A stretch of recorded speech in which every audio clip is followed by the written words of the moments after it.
Hello and welcome.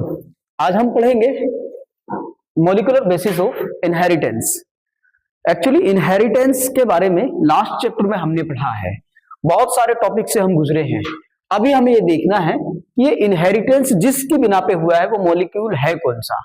तो biochemistry में हम कई बार पढ़ चुके हैं कि भाई कार्बोहाइड्रेट होते हैं, प्रोटीन होते हैं, फैट्स होते हैं, और उसी तरह हमने एक नाम सुना है न्यूक्लिक एसिड्स होते हैं।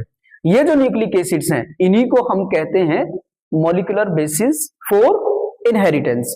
स्पेशली इनहेरिटेंस के लिए यही जरूरी है। किसकी बात हम कर रहे हैं सर? हम बात कर रहे हैं न्यूक्लिक एसिड की। ये न्यूक्लिक एसिड्स हैं क्या? ये दो तरह के होते हैं। एक का नाम हम अक्सर सुनते रहते हैं DNA DNA DNA. Being a biology student, DNA का नाम ना सुना हो ये पॉसिबल ही नहीं है। और जहां डीएनए का नाम सुनते हैं उसके साथ इसके भाई का यानी आरएनए का नाम भी हम सुन ही लेते हैं। जब डीएनए की बात करते हैं या आरएनए की बात करते हैं तो इसका वर्ड समझना जरूरी है। इसका वर्ड होता है, इसकी फुल फॉर्म होती है डीऑक्सी राइबो न्यूक्लिक एसिड। कोई फर्स्ट मतलब ये मान लीजिए 6, 7, 8 क्लास का स्टूडेंट कोई भी बता देगा कि सर इसकी फुल फॉर्म ये है, लेकिन क्या 12th क्लास में हम सिर्फ इसकी फुल फॉर्म से काम चला लेंगे? नहीं, इसकी फुल फॉर्म से काम नहीं चलेगा, बल्कि इसको आपको आरएनए के साथ थोड़ा सा समझना पड़ेगा। तो हमें ये समझ में आ रहा है, यहां पर डी लिखा है, फिर ऑक्सी लिखा है और फिर राइबो न्यूक्लिक एसिड लिखा है। और जब आरएनए की फुल फॉर्म की बात करते हैं तो वो यही बनती है जो मैंने यहां मेंशन कर दी है, राइबो न्यूक्लिक एसिड। इसका मतलब सर डीएनए और आरएनए के मॉलिक्यूल में, डीएनए एसिड में और आरएनए एसिड में जरूर कोई सिमिलरिटी भी है और कोई डिफरेंस भी है। तो सिमिलरिटी तो यह है कि दोनों ही राइबो न्यूक्लिक एसिड हैं, इसलिए इनको न्यूक्लिक एसिड का नाम देते हैं। और डीऑक्सी होने की वजह से डीएनए में क्या नहीं होता है? एक ऑक्सीजन एटम कम होता है। कहां पर? राइबोज शुगर में। तो डी का मतलब होता है डिलीट, डी का मतलब होता है डिलीट, ऑक्सी का मतलब होता है ऑक्सीजन। तो बस इस तरह से आप आइडिया लगाइए कि आरएनए के मॉलिक्यूल में राइबोज शुगर से एक ऑक्सीजन को कम करना है। बेसिकली मैं डिटेल में इसकी स्टडी पूरी आपको पढ़ाने वाला हूं, पर यह समझिए कि राइबोज शुगर जो डीएनए या आरएनए में मिलती है, या ये कहिए कि जो न्यूक्लिक एसिड में मिलती है, ये पेंटोज होती है। पेंटोज शुगर के बारे में सर कहते हैं कि 5 कार्बन होते हैं, 5 सेकंड कार्बन पर OH पाया जाता है। ये हम समझ पा रहे हैं कि ये राइबोज की एक जनरल स्ट्रक्चर है, लेकिन होता यह है कि यही स्ट्रक्चर अगर मॉडिफाई हो जाए और इस तरह से बना ले, ये 5 कार्बन हो जाए और ये सेकंड वाले कार्बन पे, इसको पहला कार्बन कहते हैं, इसको दूसरा कार्बन कहते हैं, दूसरे वाले कार्बन पर OH ना हो करके सिर्फ H होगा, तो इसी डिफरेंस की वजह से हम इसको कहते हैं डीऑक्सी। यहां पर आप OH देख रहे हैं, यहां पर आप OH नहीं देख रहे हैं। तो राइबोज शुगर के इस वाले ऑक्सीजन की कमी होने की वजह से डीएनए का नाम डीऑक्सी राइबो न्यूक्लिक एसिड होता है, जबकि आरएनए इसका प्रीकर्सर कहा जा सकता है। ठीक है भाई, अब आगे चला जा सकता है। और नेक्स्ट हम ये समझने की कोशिश करेंगे कि सर जो ये न्यूक्लिक एसिड्स जिनके बारे में आप बात कर रहे हो, या जो आप डीएनए या आरएनए कह रहे हो, ये किससे मिलकर बने होते हैं? तो सिंपल में सबसे पहले हम डीएनए से स्टडी शुरू करेंगे। ये डीएनए हमसे बताता है कि भाई सुनो, मैं पॉलीन्यूक्लियोटाइड चेन हूं। क्या हूं? पॉलीन्यूक्लियोटाइड। सर ये क्या होता है? पोली का मतलब होता है मैनी। पोली का क्या मतलब होता है? मैनी। न्यूक्लियोटाइड का क्या मतलब होता है? एक ऐसा ग्रुप जिसमें बेस होता है, जिसमें शुगर होती है और जिसमें फॉस्फेट होता है। इसी वजह से हम क्या कहते हैं इसको? हम इसको कहते हैं बीएसपी मॉलिक्यूल। और ये बीएसपी किसी एक पार्टी के नाम से आप याद रख सकते हो कि हाँ अच्छा, न्यूक्लियोटाइड का मतलब है बेस, शुगर एंड फॉस्फेट का होना, और कई सारे बेस, शुगर, फॉस्फेट की चेन है। तो एक मॉलिक्यूल बीएसपी का क्या होगा? Base is connected to sugar, sugar is connected to phosphate. अगर मैं इसको ऐसे लिखूं कि ये बेस है, ये शुगर है, ये फॉस्फेट है, तो दूसरा मुझे ऐसे लिखना पड़ेगा कि ये आपका बेस होगा, ये शुगर होगी और ये शुगर से कनेक्टेड फॉस्फेट है। फिर तीसरा मुझे ऐसा लिखना पड़ेगा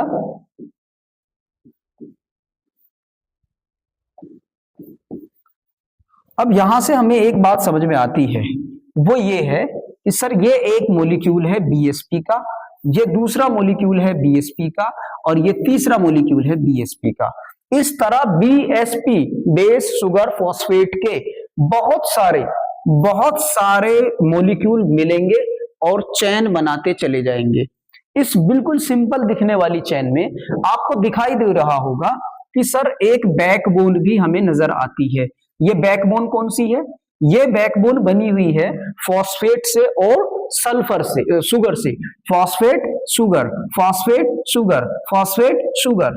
तो सर बैकबोन जो बनी होती है शुगर फॉस्फेट बैकबोन होती है। शुगर फॉस्फेट की एक बैकबोन बनी होती है, दिख रही है। अब जो बेसिस हैं वो इनवार्डली प्रोजेक्टेड है, मतलब वो अंदर की तरफ प्रोजेक्ट है। तो बेस जो है वो शुगर से कनेक्ट है लेकिन अंदर की तरफ प्रोजेक्ट है।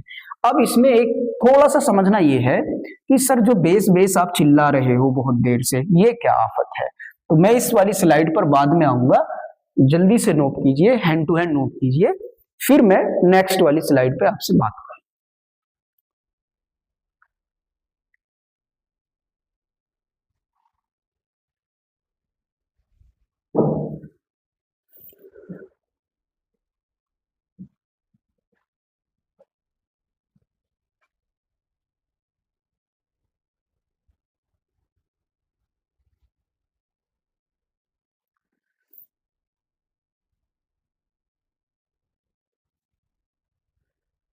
जी, अब आगे बात करें।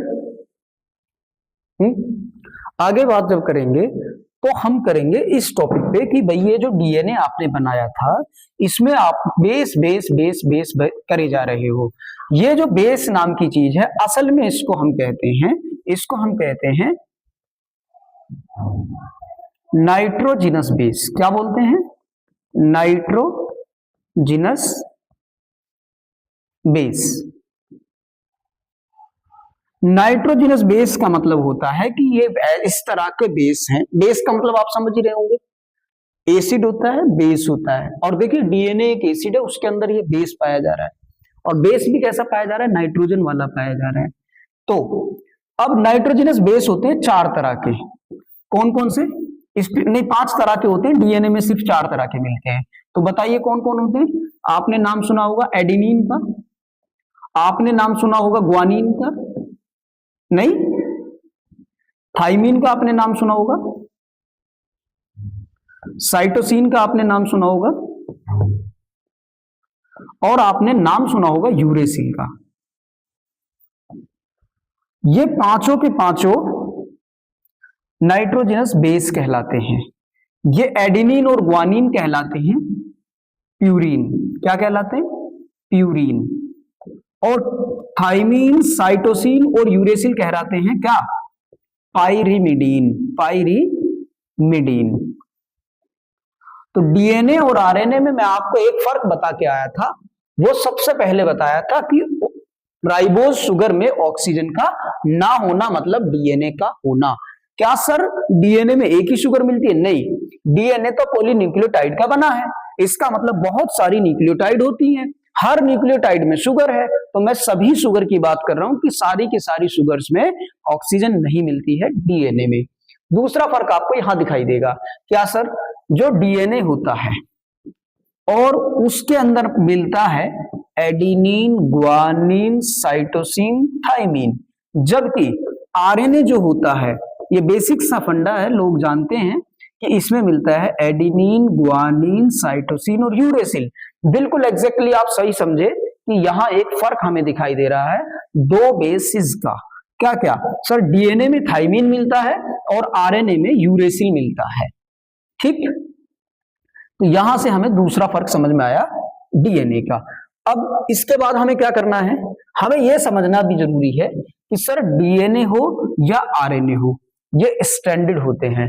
स्ट्रैंड का मतलब होता है एक डबल स्ट्रैंडेड है, स्पेशली ये चेन है और एक चेन दूसरी चेन के साथ लिपटी हुई है, इस तरह से इसको बोलते हैं डबल स्ट्रैंडेड। इस वाले मॉडल को दिया किसने था? इस मॉडल को दिया था वॉटसन ने और क्रिक ने। वॉटसन एंड क्रिक का मॉडल है और ये मॉडल कहता क्या है आपसे?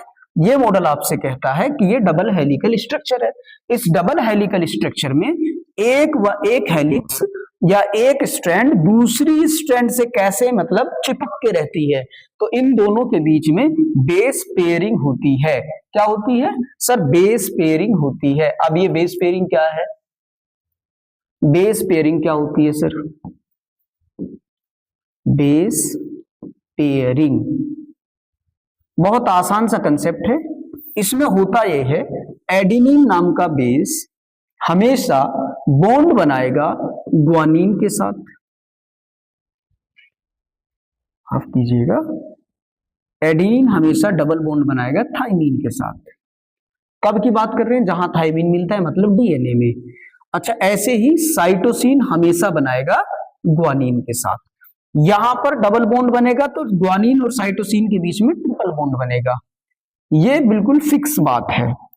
तो इसीलिए कहते हैं डीएनए के अंदर जितने थाइमिन होंगे 100% उतने ही एडेनिन भी होंगे। तो इस तरह इरविन चारगाफ इसके बेस पे एक रूल बनाते हैं। कौन बनाते हैं? इरविन चारगाफ। वैसे लिखने के लिए तो हम बहुत कुछ लिख सकते हैं, लेकिन बस समझना यहां अंडरस्टैंडिंग की बात यह है कि देखिए, जो एडेनिन है अगर वो हमेशा थाइमिन से ही बॉन्ड बनाता है तो जितने एडेनिन होंगे उतने ही थाइमिन होंगे, जितने ग्वानिन होंगे उतने ही साइटोसिन होंगे। अगर हमसे क्वेश्चन में एडेनिन उसने दिया है और कह दिया कि 20% एडेनिन है, तो अब आपसे पूछ लिया साइटोसिन बताओ कितना है। सर मैं इसका जवाब दे सकता हूं, अगर 20% एडेनिन है तो पक्का बिल्कुल श्योर हूं 20% थाइमिन होगा। सर 100 में से 40% तो यही हो गए, बचे कितने? 60%। और 60 में अगला पेयर जो है वो सी और जी का है, तो 30 ये होंगे और 30 ये होंगे। तो अल्टीमेटली हम क्या कह सकते हैं कि सर उसी डीएनए में जिसमें 20% एडेनिन मिलता है, साइटोसिन और ग्वानिन जो है ये 30% मिलते हैं। ये 30% मिलते हैं। इस तरह से जो कैलकुलेशन हमने की है किसके बिना पे की है भाई? ये वाली कैलकुलेशंस की है इरविन चारगाफ रूल के बिना पे। तो इरविन चारगाफ का रूल क्या कहता है?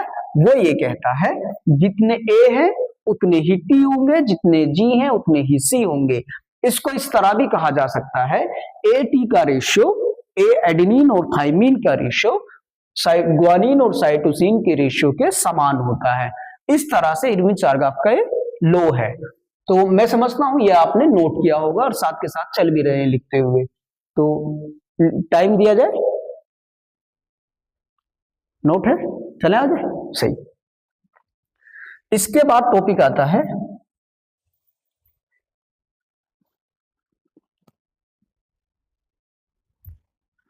एक होता है न्यूक्लियोटाइड। हम बात कर रहे हैं स्ट्रक्चर ऑफ डीएनए की, ठीक। तो कहा ही जाता है पॉलीन्यूक्लियोटाइड है, इस पे तो बात हो गई हमारी। जो न्यूक्लियोटाइड है ये समझ में आ रहा है कि ये बना होगा बेस से प्लस शुगर से प्लस फॉस्फेट से। इसी तरह एक टर्म होता है बेस और शुगर का, इसको कहा जाता है न्यूक्लियोसाइड। कई बार ये वाला डिफरेंस पूछा जाता है कि न्यूक्लियोसाइड और न्यूक्लियोटाइड में क्या डिफरेंस है। तो आपको बताना है कि न्यूक्लियोटाइड में बेस, शुगर, फॉस्फेट तीनों है और न्यूक्लियोसाइड सिर्फ बेस और शुगर से मिलकर बनती है। अगर मैं आपसे कहूं न्यूक्लियोटाइड कितने तरह के होंगे, आप बताएंगे 4 तरह के होंगे। भाई एडेनिन से कनेक्टेड जिसमें एडेनिन शुगर है, सॉरी बेस है, ग्वानिन जिसमें बेस है, साइटोसिन जिसमें बेस है और थाइमिन जिसमें बेस है। इस तरह हम ये कहते हैं कि न्यूक्लियोटाइड 4 तरह के होंगे, तो न्यूक्लियोसाइड भी तो 4 तरह के होंगे क्योंकि 4 तरह के बेस हैं, है ना। तो डीप में और डिटेल में जाने का इसलिए टाइम नहीं है क्योंकि हमें करना क्या है, बोर्ड एग्जाम्स के लिए फास्ट रिवीजन करना है।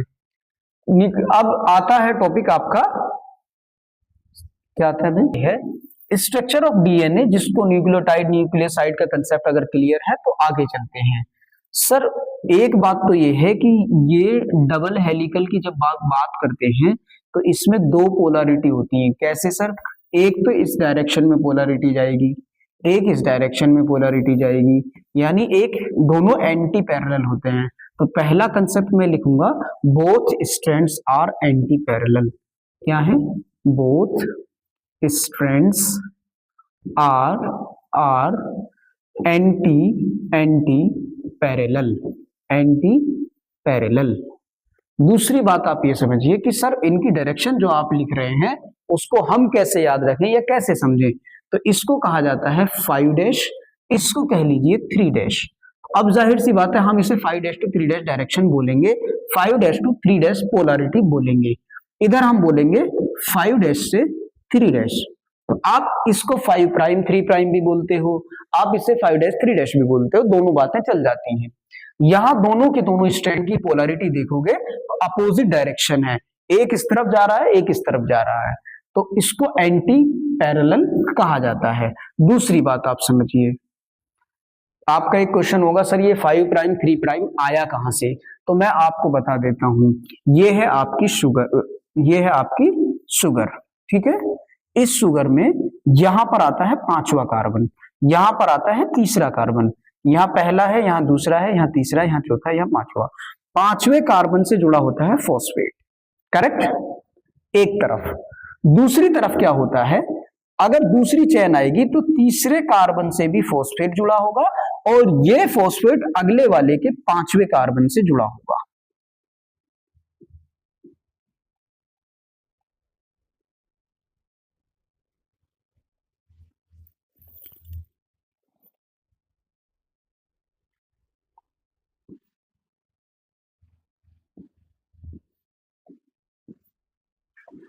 इस तरह से तो आप देखिए, अगर हम चेन बनाते चले जाएं, पहले कार्बन से बेस जुड़ा होता है, 3रे कार्बन से फॉस्फेट जुड़ा होता है, 5वें कार्बन से भी फॉस्फेट जुड़ा होता है। किसमें, शुगर में।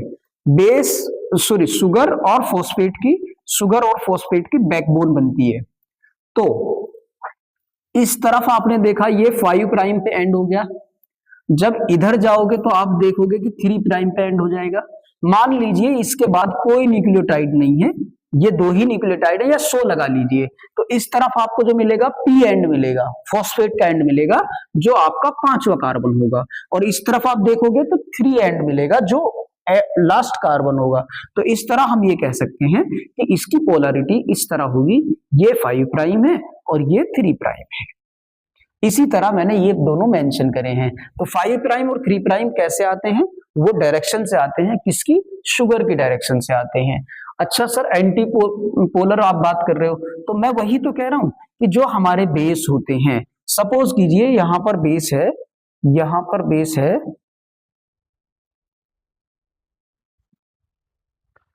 एडेनिन, यहां पर बेस है एडेनिन और यहां पर बेस है साइटोसिन। तो इसके अपोजिट में क्या आएगा, थाइमीन आएगा। सर ये थाइमीन डबल बॉन्डेड होगा, ये साइटोसिन और ग्वानिन के बीच में ट्रिपल बॉन्ड होगा। अब क्या होगा सर, यहां पर जो शुगर होगी वो पहला कार्बन यही होगा, ये पहला कार्बन होगा और ये इस तरह से उल्टी शुगर लगेगी, ठीक है, और ये 5वां कार्बन होगा। अगला वाला जो होगा वो इस तरह से होगा,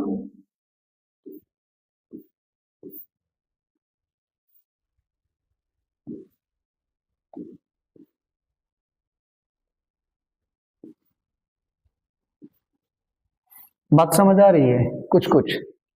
ये जो शुगर है इसका 3rd कार्बन है इस तरफ और इसका 5th कार्बन है इस तरफ, समझ में आ रहा होगा, ये 5th कार्बन है। तो ये दोनों इस स्ट्रक्चर के हिसाब से एंटी पैरेलल हैं, एक का 5 प्राइम इस तरफ है, दूसरे का 5 प्राइम दूसरी तरफ है, तो इसको इस तरह कहिए कि ये ऐसे है और ये ऐसे है। ठीक, पूरी की पूरी चेन इसी तरह जुड़ी होती है जब हम डबल हेलिकल की बात करते हैं। ये एक है, एक स्टेप है, फिर दूसरा, इसको बोलते हैं बेस पेयर, इसको बोलते हैं हम बेस पेयर, इसको बेस पेयर कहते हैं, इसको बेस पेयर कहते हैं। और सारे डीएनए में यही बेस पेयर होते हैं। एक सवाल आता है, वो आप समझिए कि बेस और बेस के बीच में बॉन्ड बनते हैं, यस और नो, बनते हैं। यहां कौन सा बॉन्ड बनता है? उस बॉन्ड का नाम है हाइड्रोजन बॉन्ड। शुगर और बेस के बीच में भी बॉन्ड बनते हैं। क्या आप बताएंगे कौन सा बॉन्ड बनता है? अच्छा, एक और समझिए, शुगर और फॉस्फेट के बीच में भी बॉन्ड बनते हैं, फॉस्फेट के बीच में भी बॉन्ड बनते हैं। तो क्या नाम है इन बॉन्ड्स का? इन बॉन्ड्स का नाम है, ये हाइड्रोजन बॉन्ड होते हैं, बहुत वीक होते हैं, जरा सा गर्मी अगर इनको कर दिया या जरा सी हीट मिल गई तो ये डीनेचर हो जाते हैं, सेपरेट हो जाते हैं, अलग अलग हो जाते हैं, डीएनए की स्ट्रैंड अलग हो जाती है जरा सी हीट मिलने पे भी। तो हाइड्रोजन बॉन्ड होता है बेसिस के बीच में। अब शुगर और बेस की बात करें तो शुगर और बेस के बीच में होता है क्या? Glycosidic linkage, glycosidic linkage. Sir ये क्या है? ग्लाइकोसिडिक लिंकेज क्या है? हम जानते हैं ग्लाइको मतलब ग्लूकोज, मतलब ग्लाइको मतलब शुगर, ग्लाइको मतलब कार्बोहाइड्रेट। सर ग्लाइको कार्बोहाइड्रेट हो गई शुगर, और बेस से इसका लिंक होगा तो इसे कहा जाता है ग्लाइकोसिडिक लिंकेज। लिंकेज कहते हैं बॉन्ड को। अच्छा, शुगर और फॉस्फेट के बीच में होता है फोस्फो डाई ईस्टर बॉन्ड। अगर जैसे ये फॉस्फेट है इधर भी तो इस तरह इसको बोला जाता है फोस्फोडाइस्टर बॉन्ड। तो ये बॉन्ड्स आपसे पूछे जाते हैं कि इस डीएनए के अंदर बहुत सारे बॉन्ड्स आप देख रहे हो, 3 तरह के मॉलिक्यूल है, बेसिस है, शुगर है, फॉस्फेट है, इनके बीच में जो बॉन्ड बनते हैं वो कौन कौन से होते हैं? तो वो मैंने मेंशन कर दिए हैं। एंटी पोलैरिटी मैंने मेंशन कर दी है। इसके बाद एक आगे जाके आप देखोगे कि ये जो डीएनए होता है, इस डीएनए में इसकी स्ट्रक्चर कुछ इस तरह बताई जाती है। इस स्ट्रक्चर में बेस पेयरिंग बताई जाती है। फिर ये कहा जाता है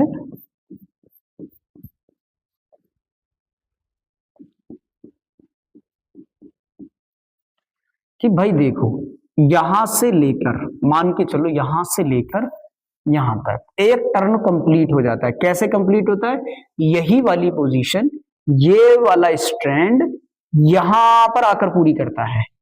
तो इसे मान लीजिए इसी सेम पोजीशन पे, इसको हम बोलते हैं वन टर्न। क्या बोलते हैं इसको? One turn. एक लूप कहा जा सकता है, एक टर्न कहा जा सकता है। इसके अंदर 10 बेस पेयर्स होते हैं जनरली, 10 बेस पेयर। कैसे सर? सर 1 2 3 4 5 6 7 8 9 10, इस तरह 10 बेस पेयर होंगे। इसकी डिस्टेंस कितनी होती है सर पूरे वन टर्न की? कितनी? 3.4 एंगस्ट्रॉम। और एक में कितने होते हैं सर? कितने होते हैं एक में? 10 होते हैं। तो एक दो के बीच में गैप कितना होगा? डिवाइड कर लो इसे, 3.4 को डिवाइड कर दो 10 से, इतने एंगस्ट्रॉम। इसका मतलब हो गया 0.34 एंगस्ट्रॉम। करेक्ट है? मतलब 2 बेस पेयर, एक बेस पेयर ये रहा, एक ये रहा, इन 2 बेस पेयर के बीच में कितनी डिस्टेंस निकल के आई? 0.34 एंगस्ट्रॉम निकल के आई। और पूरा यहां से लेकर यहां तक में कितनी डिफरेंट डिस्टेंस निकल के आ रही है? सर यहां से यहां तक की डिस्टेंस होती है 3.4 एंगस्ट्रॉम। तो 2 बेस पेयर की डिस्टेंस भी आपको समझ में आ गई होगी।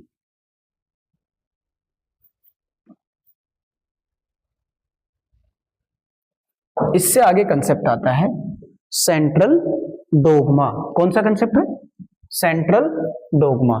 सर बहुत आसान कंसेप्ट है, इसको तो आप ना भी पढ़ाएं तो भी हम समझ जाएंगे। Central dogma. और असल कहें तो ये जो चैप्टर है वो इस सेंट्रल डोग्मा का ही चारों तरफ घूमता है।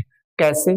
कहा यह जाता है या ये प्रूवन है कि डीएनए जो है वही आरएनए बनाता है, यानी डीएनए से आरएनए बनता है और ये आरएनए आगे जाकर प्रोटीन बनाता है और जो भी प्रोटीन होता है वो बॉडी को फंक्शन करने में मदद करता है, यानी एज ए एंजाइम बिहेव करता है।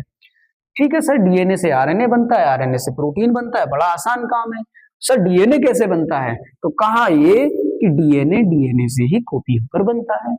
इस लाइन को सेंट्रल डोग्मा कहा जाता है। किस लाइन को? डीएनए से बनता है, आरएनए डीएनए से बनेगा, प्रोटीन आरएनए से बनेगा, या ये कहिए डीएनए से आरएनए बनेगा, आरएनए से प्रोटीन बनेगा।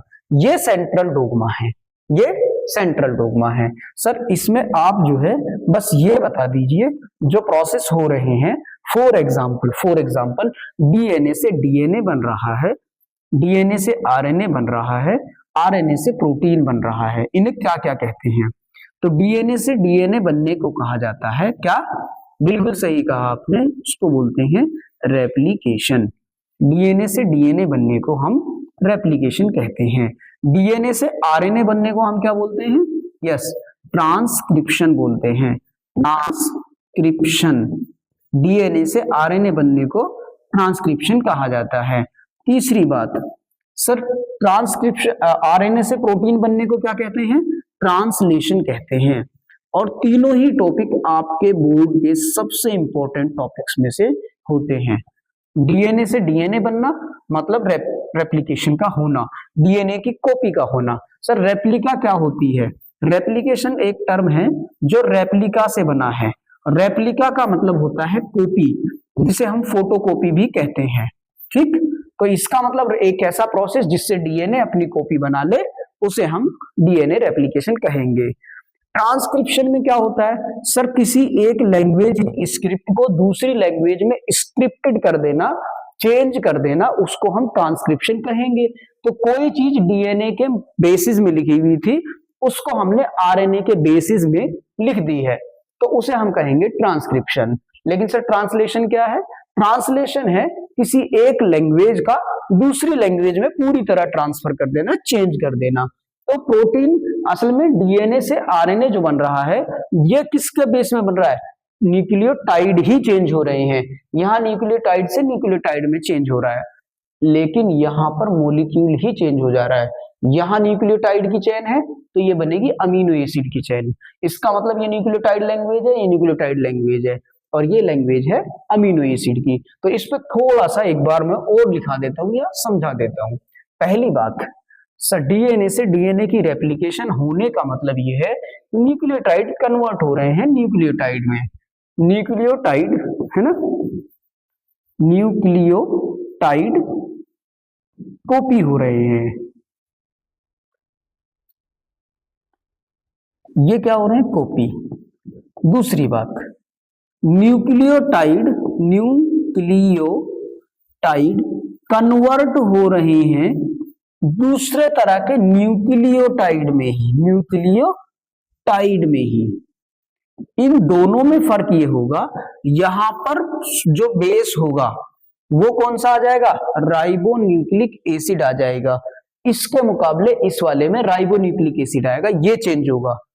भाई वो रहेगा न्यूक्लियोटाइड ही, जैसे रहेगा बेस, शुगर और फॉस्फेट ही, लेकिन इस शुगर की जगह दूसरी शुगर आएगी जो ऑक्सीजन जिसमें होगा वो वाली शुगर। तभी तो आरएनए वाली न्यूक्लियोटाइड। ये डीएनए का न्यूक्लियोटाइड है या आरएनए का न्यूक्लियोटाइड है? अब क्या होगा सर, एक होता है, ये तो न्यूक्लियोटाइड आपने बना दिया, तो न्यूक्लियोटाइड से प्रोटीन, इसका मतलब है न्यूक्लियोटाइड जो है वो किस में कन्वर्ट हो जाएगा? अमीनो एसिड में। अमीनो एसिड भी इसको हम बोलते हैं। तो इसका मतलब सर डीएनए से डीएनए कन्वर्ट होने का मतलब डीएनए की पॉलीमर, डीएनए का पॉलीमर।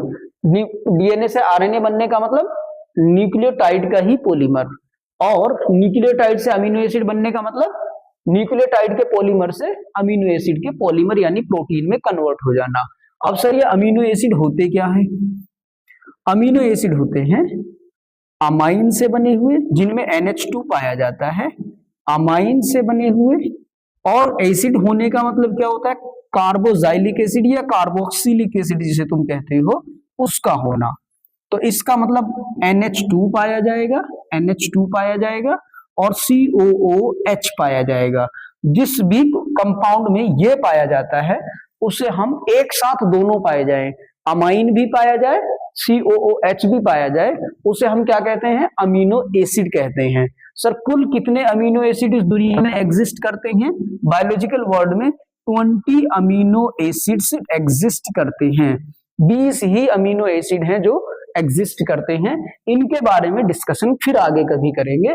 इतना फिलहाल हमें समझना चाहिए कि सेंट्रल डोगमा हमसे कहता है कि DNA can be converted, DNA can be replicated, DNA can be transcripted and RNA can be translated into protein. ठीक है, सही। जैसे हमने देखा कि डीएनए तो बना हुआ है पॉलीन्यूक्लियोटाइड चेन में जिसमें फॉस्फेट होती है, तो इसका मतलब फॉस्फेट से सीधा सीधा नजर आता है कि डीएनए की जो चेन है उस पर नेगेटिव चार्ज होगा। तो डीएनए कैसा चार्ज है?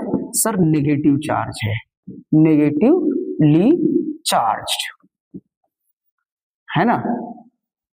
अगर डीएनए नेगेटिवली चार्ज है तो क्या करेंगे? इसमें कुछ भी नहीं करना है।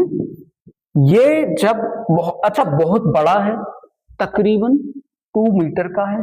सेल का साइज क्या है? सर माइक्रोमीटर में नापते हैं। डीएनए कितना बड़ा है? डीएनए तो सर 2 मीटर का है। तो इतनी बड़ी लेंथ, 2 मीटर की लेंथ को 1 माइक्रोन के न्यूक्लियस में एडजस्ट करना है। तो उसको कैसे करते हैं? ऐसे समझिए जैसे ऊन को लपेट के रख दिया गया हो, गोला बना के रख दिया गया हो। तो डीएनए भी लपेट के रखा जा सकता है और रखा जाता है, रखा हुआ है। सर कैसे रखा हुआ है?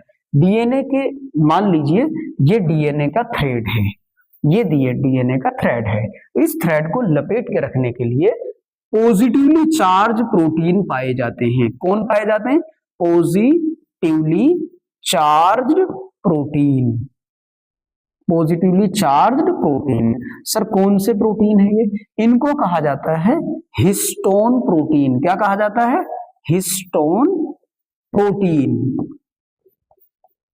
अब ये जो प्रोटीन होते हैं सर, वैसे तो दोनों तरह के होते हैं प्रोटीन। अमीनो एसिड की चेन है, ये नेगेटिवली चार्ज भी होते हैं, ये पॉजिटिवली चार्ज भी होते हैं, पर हिस्टोन प्रोटीन पॉजिटिवली चार्ज होते हैं। क्योंकि ये क्वेश्चन आपका इंपॉर्टेंट है 1 नंबर की लाइन वाले सवाल में, टिक वाले सवाल में, क्योंकि इसमें लाइसिन पाया जाता है और आर्जिनिन पाया जाता है।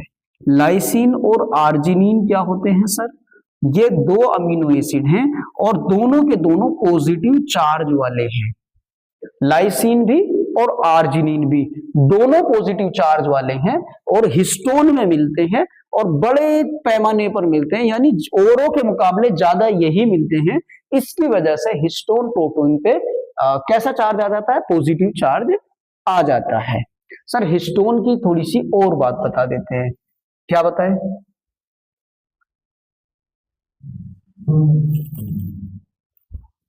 हिस्टोन जो होता है ये एक गोला है। किससे मिलके बना है? सर 8 यूनिट है इसमें प्रोटीन की। इतनी 8 यूनिट। कौन कौन सी?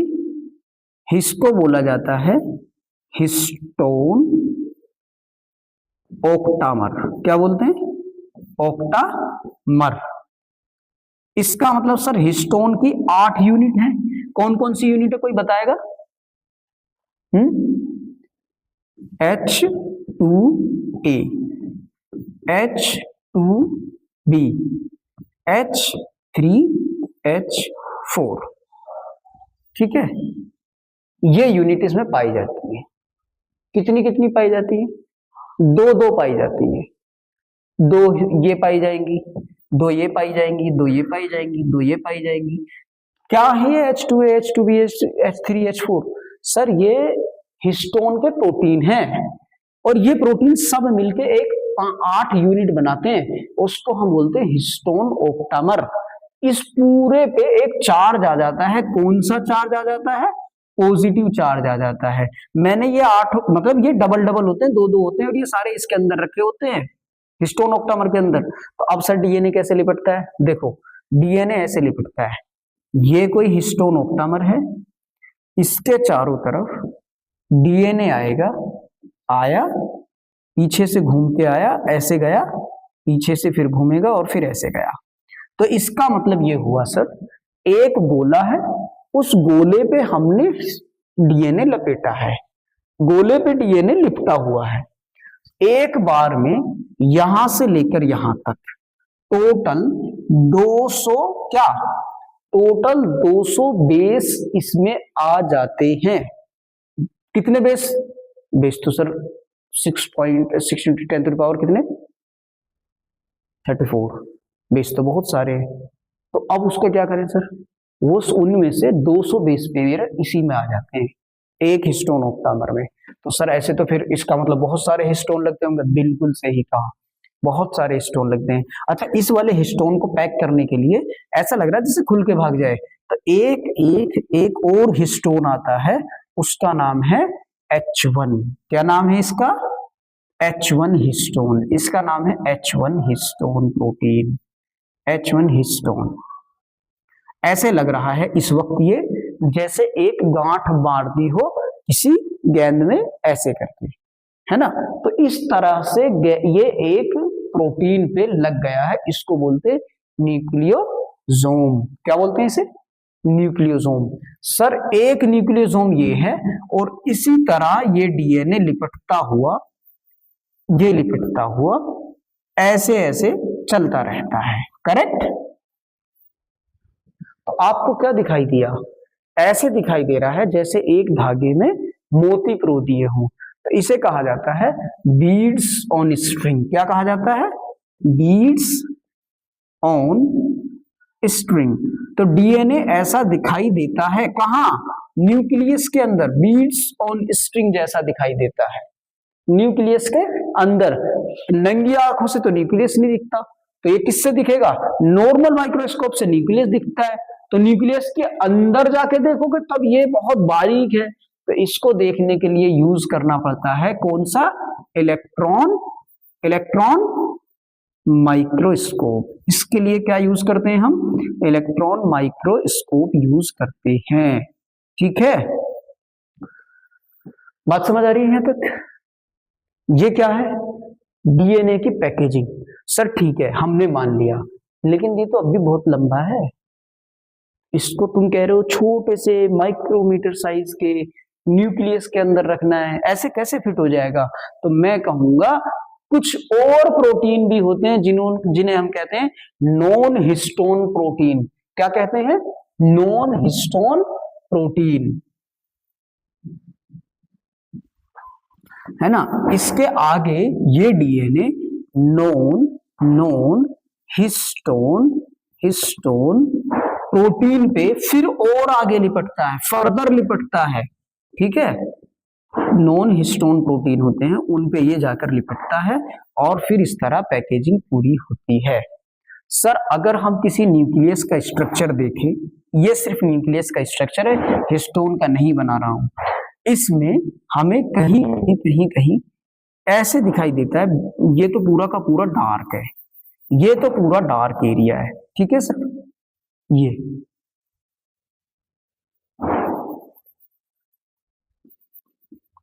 तो हमें एक ऐसा स्पॉट दिखाई दे रहा है, एक ऐसा स्पॉट दिखाई दे रहा है जो ओपन सा है, ये ओपन सा है, बाकी सब जगह डार्क दिखाई दे रहा है। इसका मतलब ये है इस जगह पर जो डीएनए है इसमें जरूर कोई ना कोई काम हो रहा है। या तो यहां डीएनए से डीएनए कॉपी हो रहा है, या तो मतलब या फिर डीएनए से आरएनए बन रहा है, या तो डीएनए से डीएनए हो रहा है या डीएनए से आरएनए बन रहा है। किस जगह? इस जगह पर। इस तरह इसके दो पार्ट हो गए, यूक्रोमेटिन और हेटेरोक्रोमेटिन। तो इस वाले पार्ट को आप कहोगे यूक्रोमेटिन, और इस वाले पार्ट को आप कहोगे हेटेरोक्रोमैटिन। ठीक, इस तरह पैकेजिंग ऑफ डीएनए का जो कंप्लीट टॉपिक है ये कंप्लीट होता है। पैकेजिंग ऑफ डीएनए एक ही स्लाइड में मैंने आपको फास्ट ट्रैक रिवीजन के तौर पर समझा दिया है, इसको नोट कीजिए।